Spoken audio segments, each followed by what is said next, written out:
Jupiter's legacy का episode 7 Walter, Sheldon, grace, Fitz और Petra के साथ शुरू होता है जब वो डिस्कस कर रहे थे कि ब्लैक स्टार के क्लोन के ब्रेन में जाना वॉल्टर के लिए कितना खतरनाक है। वॉल्टर रेडी है इस डेंजर के लिए अगर इससे कुछ भी मालूम हो सके कि स्काई फॉक्स ने इस क्लोन को क्यों बनाया।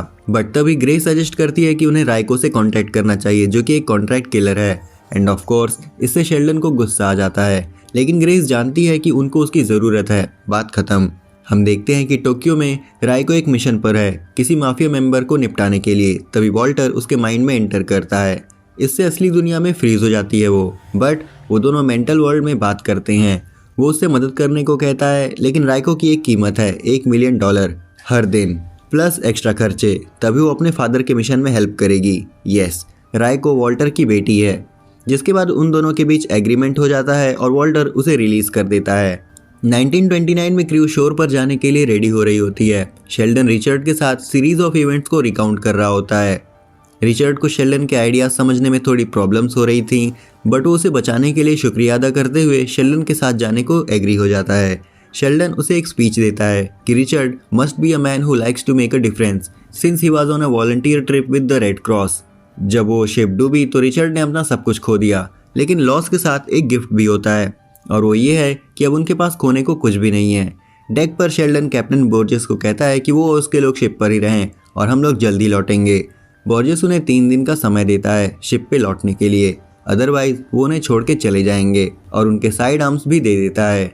रिचर्ड डेक पर आता है और एक्सपीडिशन में शामिल होने का इरादा करता है, लेकिन उसने शेल्डन को अवॉइड किया कि उनके पास खोने को एक चीज़ है जो कि उनकी ज़िंदगी है और वो बहुत इंपॉर्टेंट है। शेल्डन और रिचर्ड ग्रेस, वॉल्टर, फिट्ज और जॉर्ज के साथ नीचे उतरते हैं और उस मिस्टीरियस आइलैंड की तरफ बढ़ते हैं। प्रेजेंट में क्लोई और ब्रेंडन जेना की डेथ की कवरेज देख रहे होते हैं। क्लोई बताती है कि उसने उसे आखिरी बार जब देखा था तब बात ठीक नहीं थी और वो अच्छी कंडीशन में नहीं थी। ब्रेंडन खुद को उसकी डेथ के लिए ब्लेम करता है। क्लोई उसे याद दिलाती है कि चाहे वो अच्छा करे या बुरा, कोई ना कोई तो मरता ही है, तो इसमें उसकी गलती नहीं है। But Brendan can't just sit by and not help. वो खुद से नहीं जी सकता। क्लोई को समझ आता है कि ब्रेंडन कितना अपने डैड जैसा लग रहा है। ब्रेंडन उससे कहता है कि जब उनके मॉम डैड घर पर होते हैं तो वो ज़्यादा है। शुरू में वो उससे कहती है कि ये नहीं होगा, लेकिन फिर उसने अपना डिसीजन बदल कर उसे बताया कि वो थोड़ा सोचेगी। एपिसोड एक क्विक मोमेंट के लिए शिफ्ट होता है जब ग्रुप आइलैंड पर पहुंचता है। वॉल्टर को जानना था कि वो एग्जैक्टली कहाँ जा रहे हैं, लेकिन शेल्डन को कुछ भी पता नहीं है। उसे सिर्फ इतना ही पता है कि वो चार्ज लीड कर रहा है। अगेन प्रेजेंट में शेल्डन ग्रेस के साथ राइको को यूनियन में बुलाने पर आर्ग्यूमेंट कर रहा होता है। शेल्डन उसकी मदद के लिए नहीं बुलाना चाहता था और ग्रेस ने उसे ओवरराइड करने का फैसला किया। शेल्डन इसे डिसेंशन मानता है, लेकिन ग्रेस इसे एक डिफरिंग ओपिनियन समझती है। शेल्डन को लगता है कि यूनियन काफ़ी अनस्टेबल होता जा रहा है और उन दोनों को थोड़ा ज़्यादा ही यूनाइटेड फ्रंट दिखाने की ज़रूरत है। Grace can't go with this not when she doesn't agree with him. वो कहती है कि उसे लगता है कि कोड टूट गया है और दुनिया बदल रही है। शेल्डन ये बताने की कोशिश करता है कि इसलिए बहुत इंपॉर्टेंट है कि उन्हें एक साथ रहना चाहिए, लेकिन एंड में कोई उसे बुलाता है और उसे बताता है कि कोड उसकी ज़रूरत है। शुरुआत में वो कोड को इसलिए फॉलो करते थे क्योंकि अगर नहीं करते तो लोगों से फ्रीडम छीन लेते, लेकिन अब वो कोड को दूसरों से फ्रीडम छीन लेने के लिए यूज़ करने लगा है। ग्रेस उसे समझाने की कोशिश करती है कि यंगर सुपर्स डरे हुए हैं, वो इस कोड को ब्लाइंडली फॉलो कर रहे हैं और अपनी जान रिस्क पे डाल रहे हैं, और वो भी ऐसी चीज़ के लिए जो वर्क नहीं कर रहा है अब। शेल्डन उससे पूछता है कि क्या वो सच में ये मानती है, लेकिन ग्रेस उसके साथ स्ट्रगल कर रही है। उसको याद है कैसे उसने सच को ढूंढा था, लेकिन उसने रास्ते में उसे खोया। उसने सूट पहनने के लिए बहुत कुछ खोया, लेकिन अब वो सच को नहीं छोड़ेगी। शेल्डन अभी भी नहीं जानता कि उसे क्या करना चाहिए, लेकिन ग्रेस को बस यही चाहिए कि वो उसे सुने और सच में समझे लोग क्या कह रहे हैं।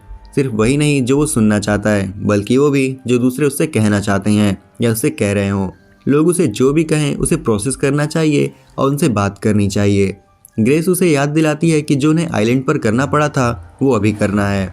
शेल्डन उससे कहता है कि उसे पता नहीं है कि उसे क्या करना चाहिए। 1929 में जैसे ही ग्रुप आइलैंड पे आगे बढ़ रहे होते हैं और धीरे धीरे झगड़ा शुरू हो जाता है। वो जितना आगे बढ़ते हैं उतना ही अजीब एनोमलीज मिलते हैं, जिसमें शेल्डन के भी देखे हुए ग्लिफ्स भी शामिल होते हैं।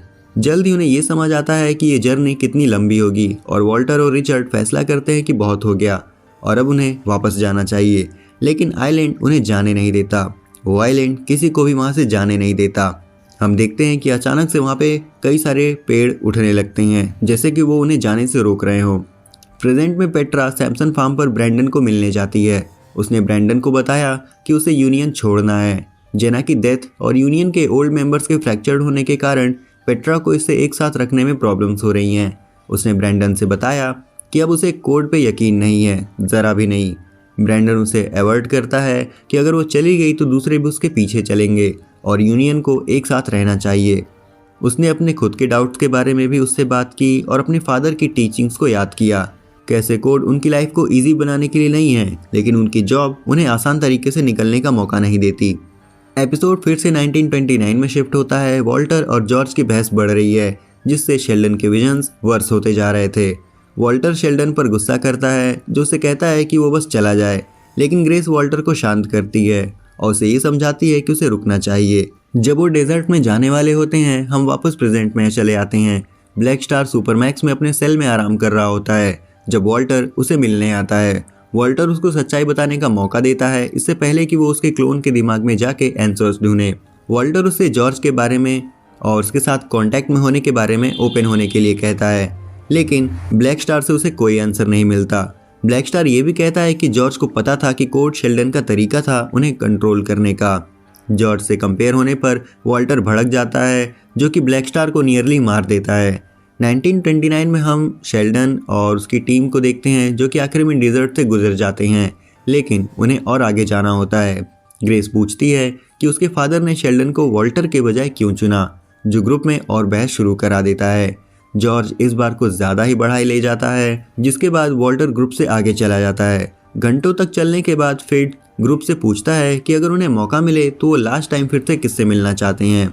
फिड्स अपनी दादी से मिलना चाहेगा, जॉर्ज अपनी माँ को चुनता है, ग्रेस अपने अंकल से मिलना चाहती है और रिचर्ड एक डॉक्टर को याद करता है जो उसके साथ शिप पे था। बट वॉल्टर किसी से मिलने में इंटरेस्ट नहीं दिखाता। वो ये सोचता है कि उन्हें पास्ट में नहीं रहना चाहिए, उन्हें आगे की सोचना चाहिए और आगे बढ़ना चाहिए। शेल्डन कुछ कहने ही वाला होता है कि तभी एक सैंड स्टॉर्म आ जाता है और ग्रुप को घेर लेता है, जहां हम देखते हैं कि वो एक साथ वर्क करके ही उस सैंड स्टॉर्म से निकल पाते हैं। प्रेजेंट में राइको यूनियन हेडक्वार्टर्स पहुंचती है और वॉल्टर उसे धमकी देता है कि कुछ भी मजाक ना करे और बस अपना काम करे। अब ये वो फैमिली रियूनियन नहीं था जैसा कि हमने सोचा था।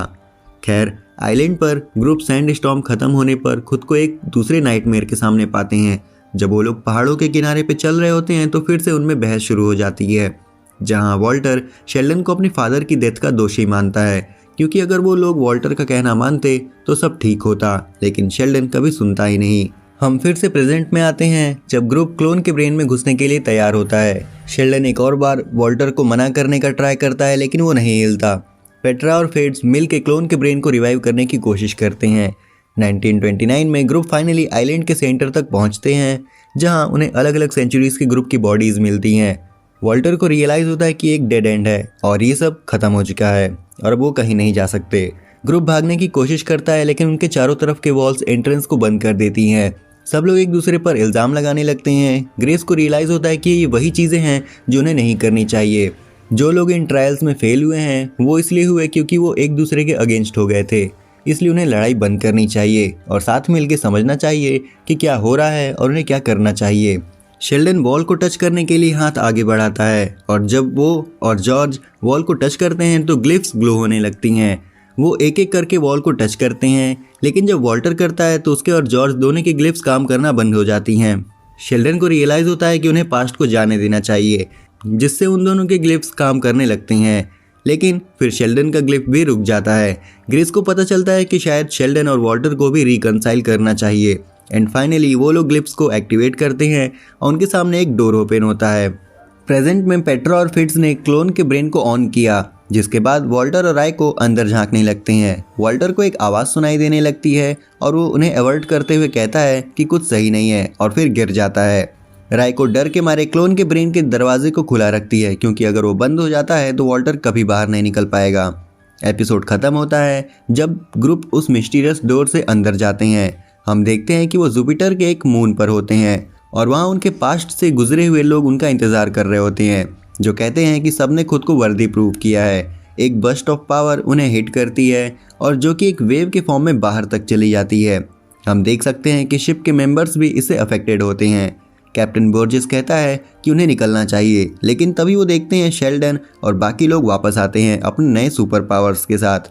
और यहीं पे जुपिटर्स लेगेसी का एपिसोड 7 खत्म हो जाता है। आई होप कि ये वीडियो आप सबको पसंद आई होगी, और अगर आई है तो इसे लाइक और शेयर कर देना, चैनल को सब्सक्राइब कर देना। हम जल्दी लौटेंगे इस सीरीज़ के नेक्स्ट एपिसोड के साथ, तब तक के लिए सायोनारा।